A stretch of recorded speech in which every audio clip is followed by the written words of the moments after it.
Çuna, gjitha një Karma Ngia në Elbasan, era për parë diçka tjetër, era fatikisht për parë një të dysh. I vetmi të dysh që ka pas Shqipëria është në pronësitë e Renis Bodinakut dhe rastësisht Magneti, një Karma Ngia. Sa e pa parë është kish një Karma Ngia në Shqipëri. Mund të jetë e vetmja, përveç asaj timës që është ndryshkur. Shikoni pak disa detaje të vogla. Jam shumë i gëzuar kur e pash nga afër.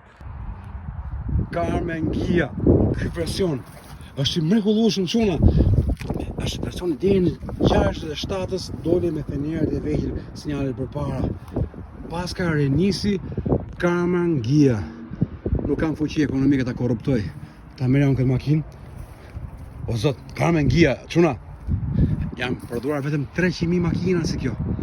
Vetëm 300.000, kjo është versioni i parë. Është versioni i parë. E kompletuar me gjitha gjërat.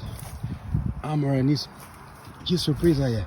Versioni coupe, stil italian, çdo gjë është bërë me dorë. Pra e gjithë pjesa e kësaj makine është bërë me dorë, nuk ka asgjë me shablone siç bëhen makina të tjera në seri. Kjo është bërë nga Karma Ngia. Me shasi Volkswagen pak 58 mm më gjërë është mrapa. O sa me fat. Do vi shpesh këtu. Dua ta shoh këtë makinë të restaurohet. Nuk më interesojnë Benzat, BMW-t kur të bëhen. Kjo duhet bërë. Kjo duhet bërë. Çuna, Karma Ngia në Shqipëri. Është gjithsesi. Do bëjmë një video tjetër për këtë. Tani do shkojmë te të dyshi, i vetmi që ka pas Shqipëria.